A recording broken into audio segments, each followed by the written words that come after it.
Hello and welcome to the Life After Diets podcast. I'm Sarah Dosanjh, psychotherapist and author of the book, I Can't Stop Eating. And I'm Stefanie Michele, binge recovery health coach. If you feel out of control around food, we get it because we've been there.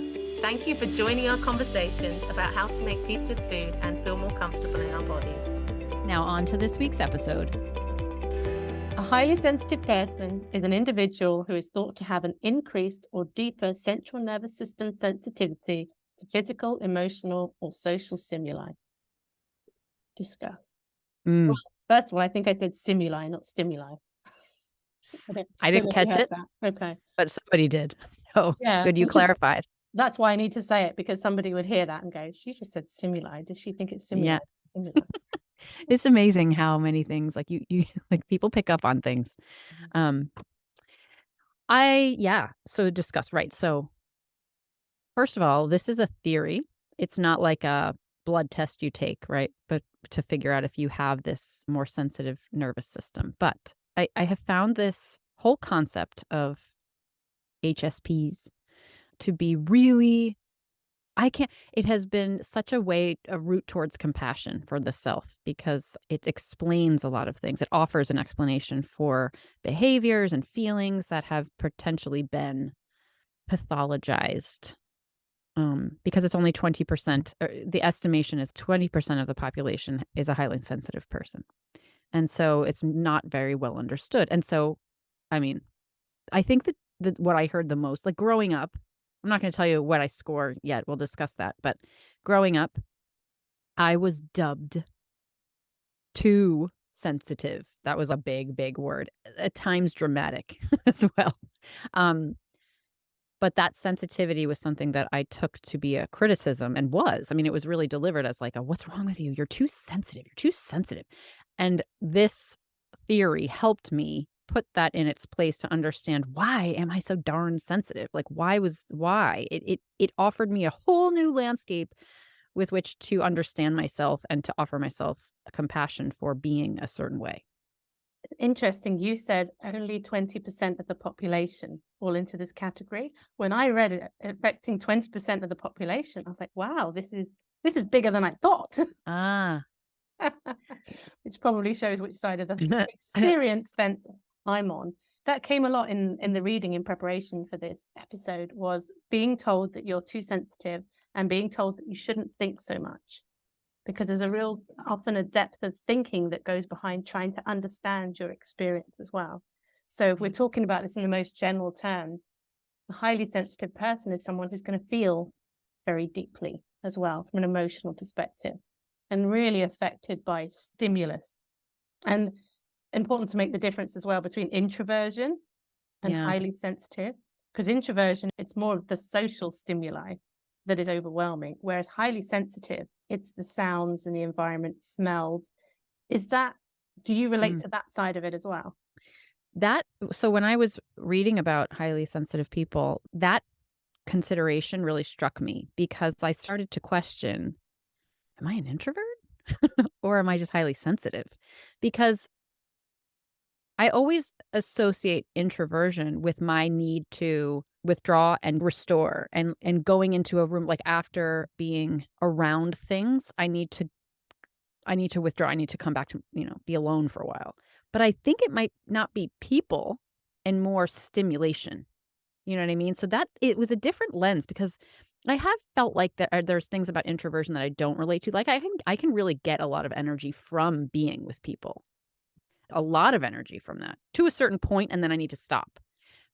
But I think more of that why do I want to call it reclusion? Is that a word? Seclusion, exclusion, reclusion, I guess must work. That desire to go in my bed, is more related to the stimulation, I think, in the environment, because it will also happen when when my kids make a mess in the basement and it's like toys everywhere. It's the same need. It's like, oh no, I got to get out of here. Like I got to go, and that's a stimulus thing, not a person thing. So it was interesting to read about that. There was a test that Stef and I have both done, and I sent Stef a link and I said, do the test before the podcast so we can discuss it. And she just sent me her results. So I can't guess because I know what you got. But there was 27. Well, can I ask, Yeah. What would you have guessed if you hadn't known? Do you know what you would have guessed? I think so. For the listeners, there's 27 statements and you just mark off which ones are accurate for you. And if you score over 14, you may be a highly sensitive person. So I was going to go with 20. That would have been my guess. Okay. And yours was? 18. Yeah. So not Not bad. as sensitive as you think. What would you guess mine to be then? Out of 27, how many of those statements do you think? Well, should we tell the listeners some of the statements first to give them a little bit of Yeah. So some of the This is fun. Yeah, I like this. Some of the statements on this highly sensitive quiz are things like, I seem to be aware of subtleties in my environment. Did you check that one? What do you think? I think you did. No. No. I don't I think you notice did my it. environment. I'm so non-visual. So I don't either. Change. You're right. I don't either.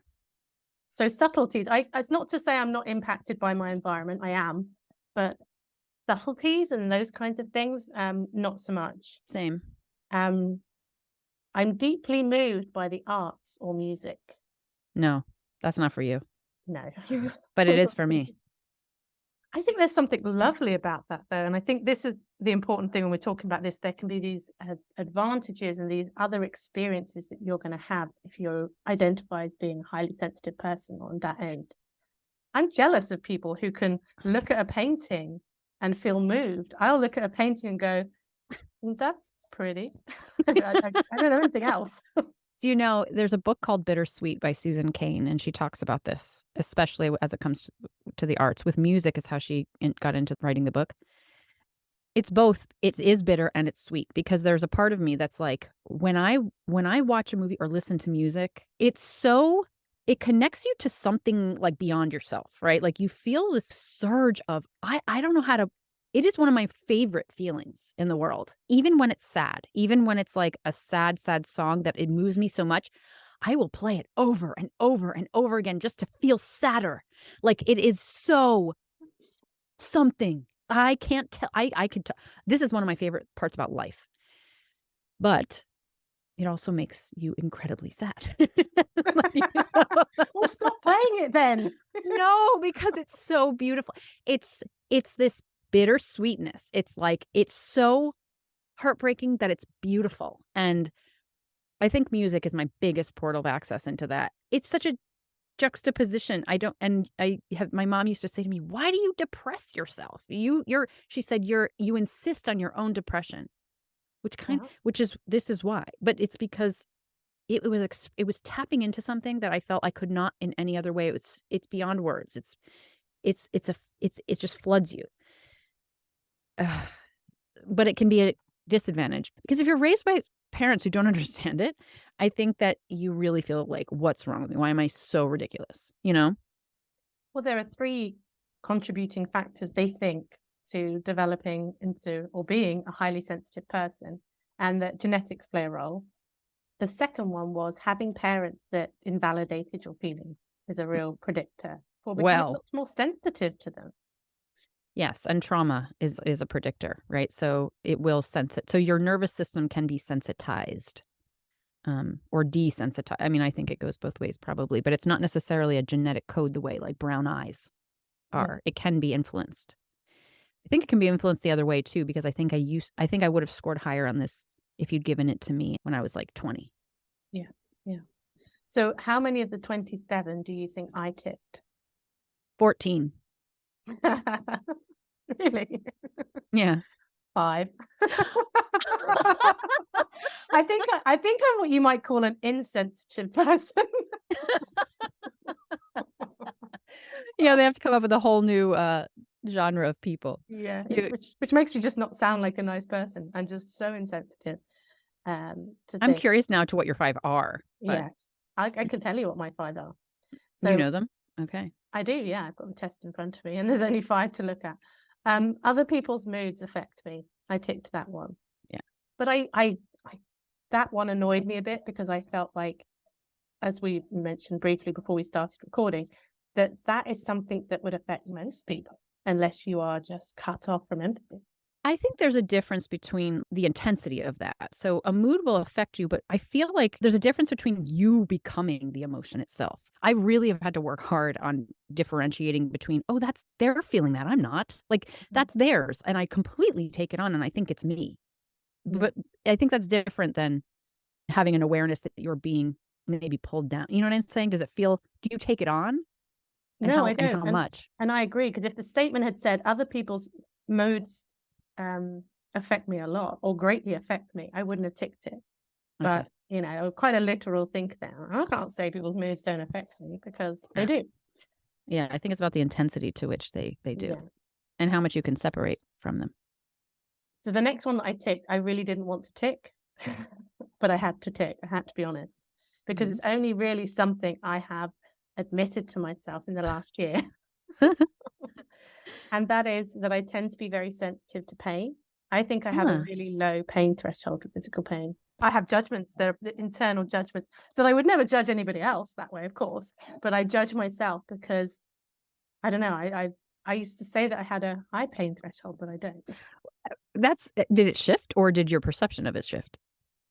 I think my perception of it shifted and then I had a couple of procedures where my reaction was a bit more extreme. And the more I thought about it, I think I also have quite a bit of fear of physical pain as well, much more so than emotional pain. And I think it's always a hard one really to be able to measure because you don't know how other people are feeling pain. That's true. But it's been mentioned a couple of times to me that maybe I don't have a very high pain threshold, so I've had to consider that might be true. Did you take that one, or do you? No, no, I don't think I have a low sensitivity to pain. I think I'm pretty average. Like I can take pain, but I can't take a ton of pain. But I feel like somewhere in the middle. But also, this is something I wanted to say about this. I also am one of those people that like when I get a massage, I want you to hurt me. Okay. So it takes a lot of pressure and input from a sensory level on a skin level for me to feel it. And that is also a sensitive nervous system. So I think this question's a bit interesting because it's not that it's not sensitive, it's the opposite of. It's like I need so much sensory input to feel something. I think it's one of those different side of the same coin kind of things. So I think pain just like is kind of relative. It takes me a lot to feel something in my body. Yeah. So I'm the opposite with a massage. I want you to basically just run a feather up and down my back. That'll do. What's the point?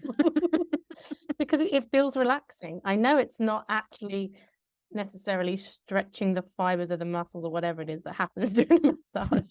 But for me, that's what I would, If it wasn't weird, I would just say to someone, can you just trace your fingers up and down my back? Tickle me. Yeah. You know what? I'm going to admit this on the podcast. So I tickle my own arm in the middle of the night in my sleep. Do you ever do that? No. Do you ever wake up? Okay, so I will wake up and my husband will tell me, he's like, you were tickling yourself again. Like I have my arm, it's straight up and I'm like tickling up and down, up and down. My sister and my dad also have this. And sometimes I'll wake myself up doing it. But I used to be like, there's too many massage parlors. I love massage too. It's a different type of touch. But I used to want to open a place called Tickle Me Too. I want a massage and a tickle. Let me get this straight. So you are asleep. Your arm is up in the air, not it's straight up in the towards air, the ceiling, with the other hand stroking the arm that's up in the air, up and down, and you are unconscious. I'm sleeping. And other members of your family do this too. Yeah, and we figured this out not that long ago. Because I think somebody was telling a story and Mike was like, my husband was like, Stef does that. And I've known I do that because he's told me. And my mom's like, oh yeah, your father does that. He's always done that. Interesting, right? Were either of your parents tactile and would they have stroked your arm like that as a kid? So my mom's anti-tactile. My mom doesn't want anyone to touch her ever. My dad is like me and my sister, like, please, my dad always his whole life, since I was little, he was like, walk on my back, because he wanted the deep pressure on his back. So he and I and my sister are like that. And my brother's like that too, but I don't know that he tickles himself. But like, he's not admitted to it anyway. Yeah. But we all crave sensory, except my mom. Yeah. I'm just going to leave this silent in the podcast because I'm stunned. There's something there. Yeah. It's the being fast asleep, I suppose, that gets me. But yeah, anyway, wow. And my dad used to make me walk up and down his back as well. Oh, yeah? Yeah, I remember doing that with a kid. I remember when I outgrew being able to because I got too heavy. I was like, oh. Was that part of where it started, Steph? Yeah, that's where my splitting happened. Yeah. One of the ones that I ticked, which probably won't surprise you, is I have a rich, complex inner life. Yeah. Yeah. Yeah, me too. Because I think I fall into the trap sometimes of assuming that everybody else does as well. Because it just seems to me, of course, like, why wouldn't you think about all these things and who you are and what it means that you did that and what it meant that you didn't do that? And I'm always surprised when people, one, don't do it. And then when they realize they don't do it, they don't care that they don't do it. It's a lot easier. Yeah. And then I'll just quickly tell you the other two. The next one is I'm annoyed when people try to get me to do too many things at once. Mm. And this one is interesting, actually. I make a point to avoid violent movies and TV shows. I was walking, this is not violence, but it's the same kind of thing that happens to me. I was walking along the river yesterday and this guy overtook me and he was wearing shorts and he had these really large varicose veins on his legs. And when I saw them, I felt like my own legs went funny just seeing his varicose veins because I'm projecting or imagining this sort of pain or discomfort or something about it. And I find that if I'm watching something and there's violence or someone getting beaten up, I have to look away because I almost feel like I feel something in my body. Obviously, I'm not feeling exactly the same as what the character on the screen is supposed to be feeling, but it really does impact me in that way.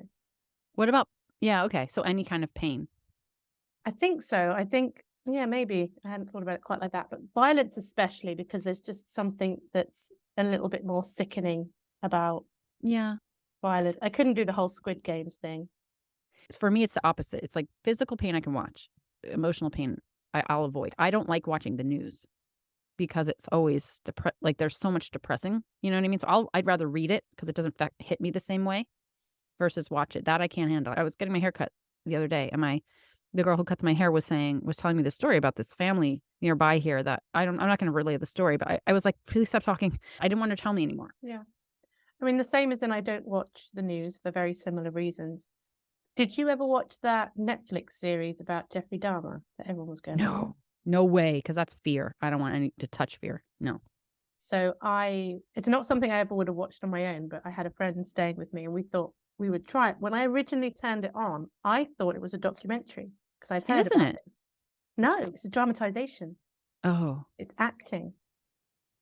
Okay. And so when it first came on, I was expecting a documentary of people talking about it and, sort of dissecting of what he did and what that was all about. And I think there is a no pun intended. It wasn't intended, actually. and that I thought I couldn't understand why I was hearing all this stuff about people turning it off and how horrified they were.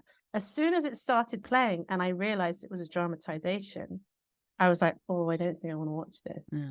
We'd started it. And because I was with someone, there was a sense of having someone to disperse that energy with when you're talking about it as it's happening, as opposed to just being in it. But there was one bit where he's got the guy trapped in his flat and it's this threat of violence and this really kind of gratuitous portrayal of the guy's fear. Fear. And there was something about that. I said, I can't, I don't want to watch this. I don't want to see somebody in that.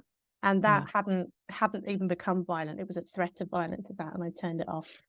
That's emotional pain to me. Like fear is emotional pain. That's harder, I think, than the act. Ugh. That gives me, I'm like my torso's jelly. Just thinking about that. Were there any of the statements that you resonated with strongly? Yes. My nervous system sometimes feels so frazzled that I just have to go off by myself. This one's self-explanatory for me. I've talked about it enough. Changes in my life shake me up, whether they're positive or negative. I hesitated over that one because I did think to some degree that was true, but I didn't think to enough of a degree that would be true. Because again, that's another statement that is on a scale. Like there's a recalibration that happens when life changes, which shakes things up. But I will get depressed. It affects me in a way that my mind is not even aware of, because I don't have a problem with it logically, but my body's like, no. What do you make of that? As in what that is that's going on in your body, in your nervous system, what's being perceived in that? Well, threat, that there's something in change that suggests that I don't know everything about a situation. There's uncertainty there, and I think that unpredictability, and it throws me off in such a way, it becomes fear. I know that because I can feel it, but I don't know. It doesn't make logical sense to me, but it must have to do with the body's and there's also the concept of epigenetics in this, where there's potentially things that my ancestor, I mean, that's a whole nother branch of this, but like that your ancestors potentially were in situations where change was very threatening. And so there's something you carry that might not make sense to you, but that the body feels threatened by, your cells feel threatened by in some way. Yeah. That's the whole transgenerational trauma. Yes, that's yes, exactly. I think that must be true because my dad's the same. And I think my grandma was the same. And there must be something, because she also would have been one to tickle her arm at night. So there's some thread of something that probably my body's just reacting to that's older. And the other one is I'm bothered by intense stimuli like loud noises or chaotic scenes. If you want connection and support around any of the topics we talk about on the podcast, we would love for you to join our membership community. Members have access to monthly online support groups, a private Facebook group, live episode recordings, and member-only Q&As.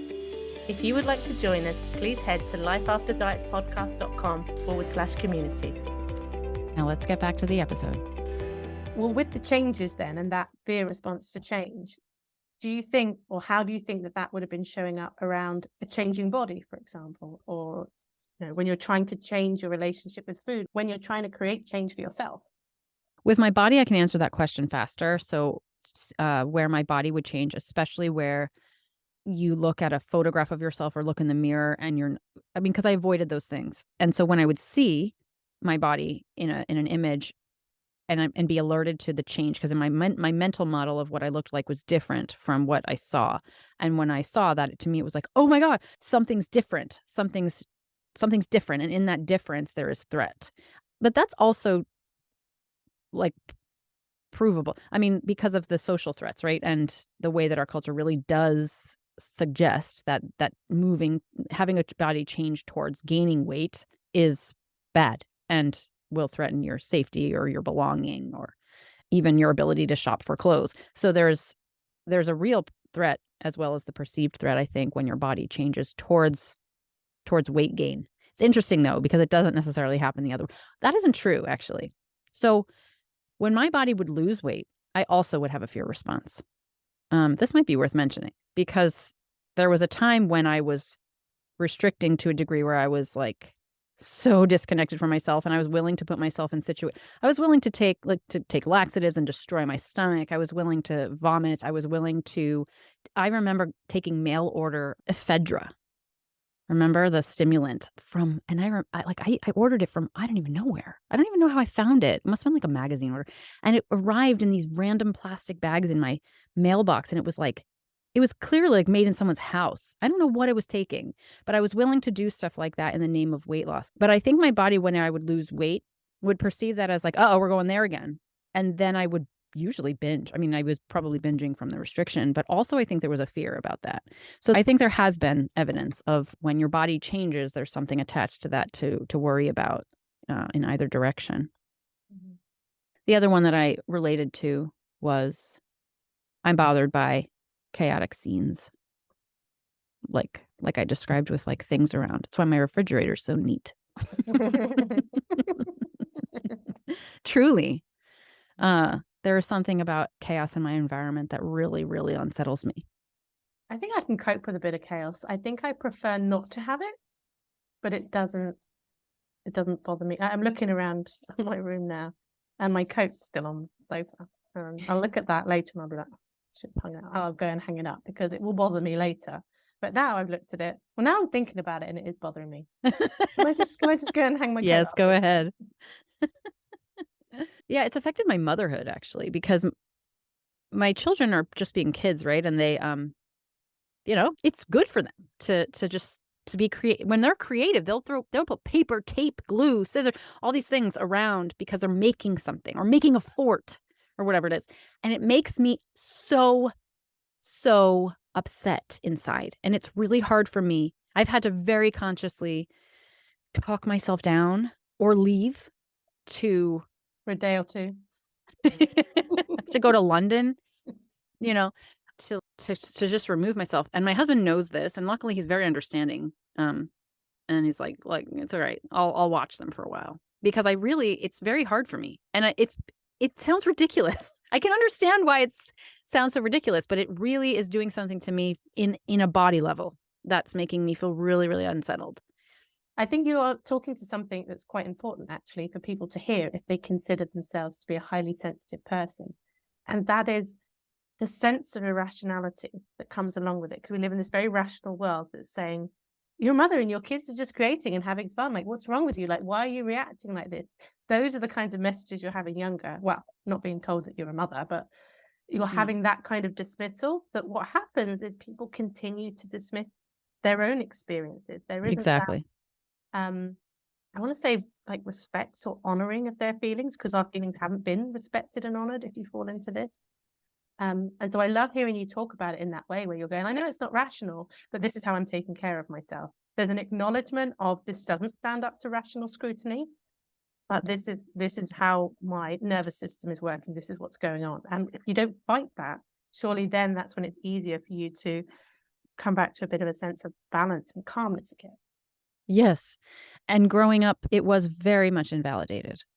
I think my dad is actually like this, but doesn't admit it to himself. So I think in talking to me, he was talking to himself. We're like, come on, pull up your bootstraps kind of thing. Like, don't be ridiculous. And my mom just really didn't get it. So she was like, what? But my husband is like, yes, he can see it. So he's just so good that way. So he has helped me feel like, given me the space to feel like I can validate myself, do what I need to do, and return. But I'll say this too. There's something about food organization that helps combat it. Because I used to feel like when there was this sense of disorganization and chaos in my nervous system, it made me feel better to be like, okay, right. I'm gonna make a meal. I'm gonna plan my food. I'm gonna structure my calories. Like there was something in that order of food that helped me mitigate the feelings of disorganization in my body. So it was a coping tool that ended up getting carried. It's hard to talk about it because I still understand it like that. Like I can still understand why that instinct to control my food would be there from a body image perspective, from weight, all of that, but also from this perspective. It really felt, and I do it, I've talked about this, like I'll do it now with budgeting. There's something about it that's just like, it gives order to my internal sense of chaos. So when things are messy in my house, I go in my office and start making sense of things. I start organizing numbers or things. You mentioned budgeting, and when you said budgeting, I laughed a bit inside because I can't bear the idea of budgeting. Like that gives me anxiety. If anything gives me anxiety, it's that. And because I'm leaving my current flat that I'm living in, they were showing people around for people to take over the tenancy. And one of the guys who came around to view the flat, he said to me, "Oh, how much are the bills per month?" And I was like, I don't know. He wanted to know about the energy bills, and I had I don't think I could even have told him within the nearest. Really? But don't you pay them every month? No. Yeah, no, of course I do. But I don't. I'm only looking at how much I have in my account. I am not looking. I'd be a fraudster's dream, because if they did it slowly and carefully, I wouldn't even notice. So it's automatically taken out? Yes, it's on like a. Oh, got it. So then I'm trying to open up my banking app so that I can tell him how much the bills are, but then my app needs to be updated and I'm getting flustered, but I think I made something up and I've got no idea if that was correct or accurate. He's like, great. It was a weird moment. I looked so strange that I couldn't even tell him roughly how much my energy bills were each month. For me, like, we talk about that restriction or something like that. For me, there's something around, if I start telling myself I need to budget, then I want to spend more. And I'm not irresponsible. I'm not irresponsible with my money. I don't get into debt. I don't have loans or any of that. But the idea of setting those parameters makes me just want to smash them to pieces. So same. When I say budgeting, I don't mean deciding what's going to go where. I just mean tracking. Like just knowing. I have to just know. That's all. I could be like, I'm spending way too much money on X, Y, and Z, but at least I know. That's all it's about. I'll give you one more example. I had an email arrive in my email box from my gym at the beginning of the year saying that your fees are going up this year. That was the subject line. And I never opened the email. So I have got no idea how much it went. How much could it be? Exactly. They're not going to double it. I also want to say, though, that I describe myself this way now, but there was a time when that disorganization inside I would live it out more. So I'm a true Gemini, right? Like, so I've got this side of me that will be like, I'm going to take this disorganization and organize it. And that's the anxiety side of me and this budgeting, all this stuff. But there's absolutely a side of me that when the flip switches, it's the opposite. And it's like, I feel so disorganized inside and I'm going to lean into it harder and I'm going to binge more and I'm going to spend all the money and not know where it's going. Like it's the opposite. And I think I lived in that space for a much longer period of time in my life before flipping over to this side. But I can feel it sometimes. I can feel that. I can feel it. Like, I don't know what changes it, but there's a switch. It really feels like a switch. And I think that that's a way that sometimes we can cope with being highly sensitive, is to either cope with it on the polar opposite side, to highly organized. Cleaning is a big one. Not for me, but that can be, or to lean into it harder and to further deconstruct. Do you think then people who are highly sensitive might be more vulnerable to feeling like they're out of control? That's not necessarily about whether they are or not, but if they're feeling deeply and things are affecting them more strongly, that to me sounds like quite a frightening place to be. Like, this is be the case for a lot of people who struggle with anxiety, right? That this sensitivity is there. Yes. Like when I get sick, that's affecting your nervous system, right? So when I get sick, I have this, again, like my husband's been such a mirror for me to understand what I actually do without judgment. But he's like, you act like you really believe that this will never, never end. When I get sick, it's like I don't have this sense of, I feel so out of control. I feel like my body's so out of control that I will just die.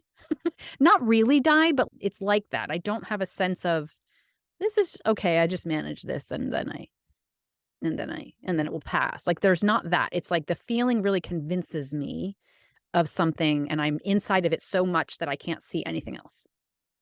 That's interesting you mentioned that, because in one of the articles I read and that was giving tips about how to manage, it was saying exactly that. It's something about reassuring yourself that feelings are temporary, because when they feel so big, it takes you over. Yeah. So I'm guessing that. I'm thinking about even with binge urges. Right? Yes. I mean, I had that experience for sure. When binge urges felt so big, it felt like this feeling will never go away unless I binge.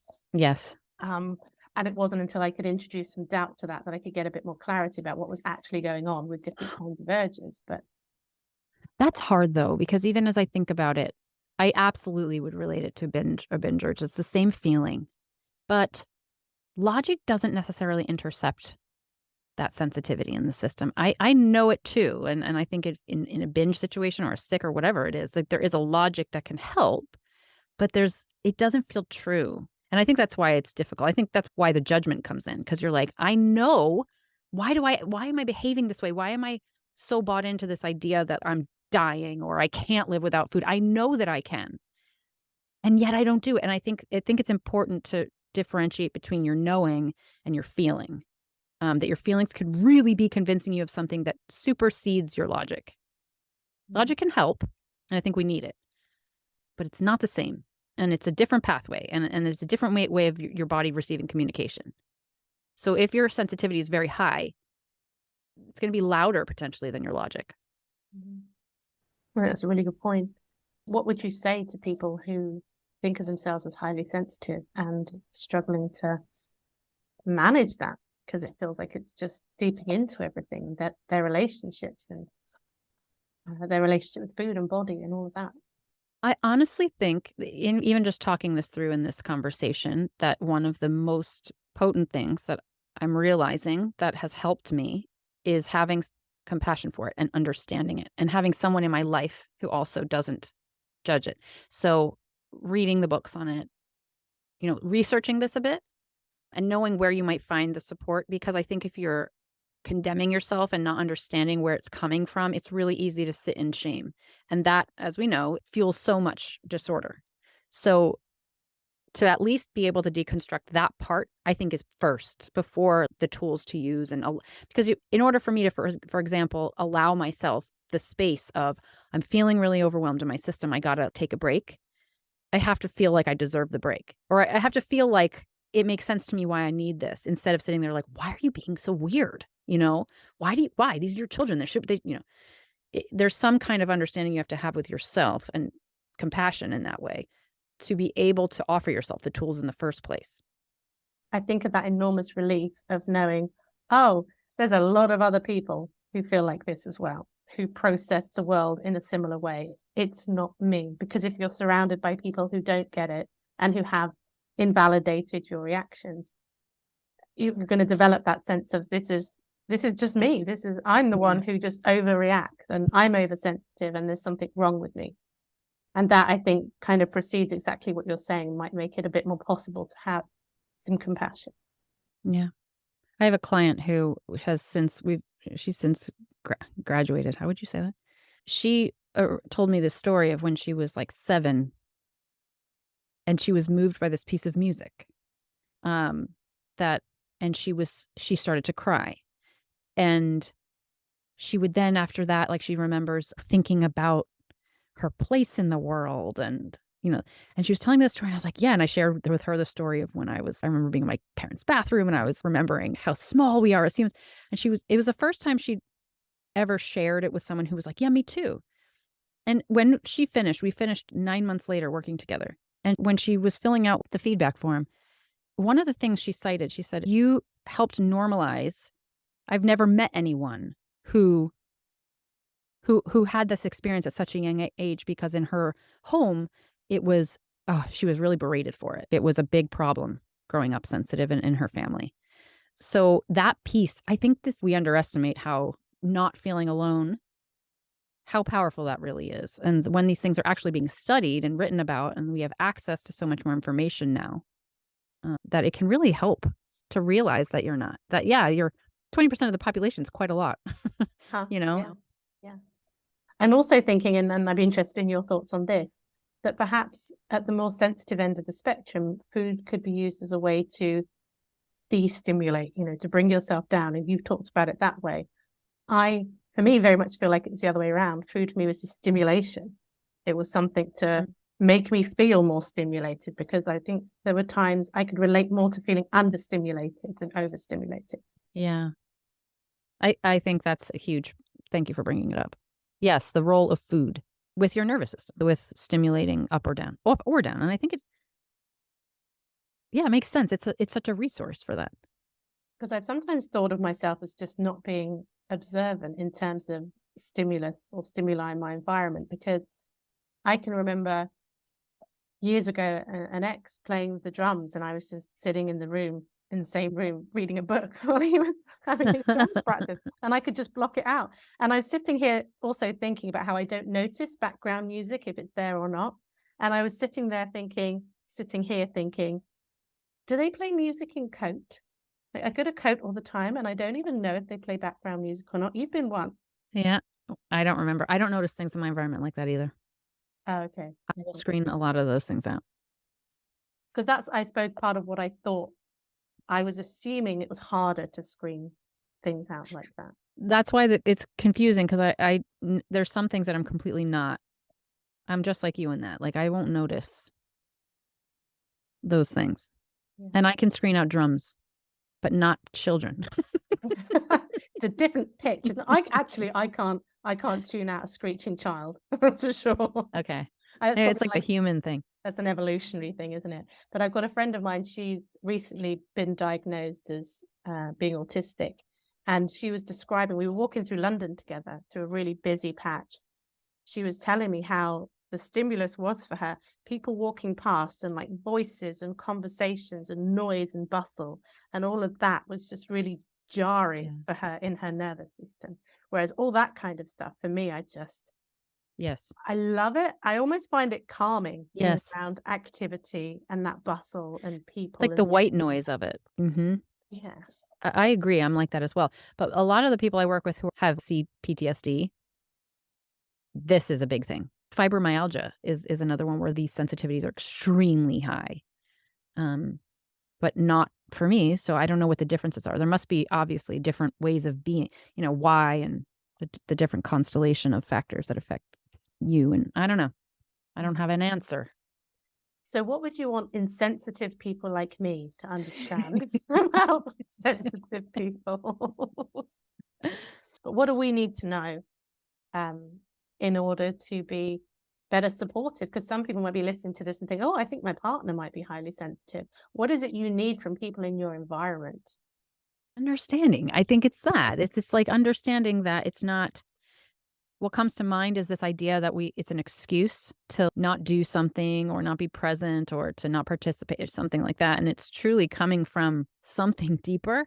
And then we've got if we're feeling judged about it, that's adding to the stress, which is then making the system even more activated. So I think being open-minded to maybe learning about it and seeing it in a different way.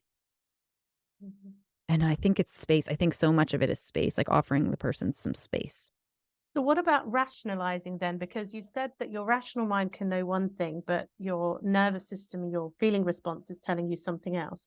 If somebody is with you who's less sensitive and they're seeing what's going on for you, I mean, does Mike ever do that? Does he ever try and use gentle rationalization? Or could that feel like another form of invalidating? Yes, he does that constantly. He's always telling me the rational, like he's making sense. And I always look at him and I'm like, oh, thanks, Mike. It's like when someone tells you to just calm down. And you're like, oh, I didn't need the medication I've been on. Thank you for that. Lovely, wonderful, obvious piece of advice.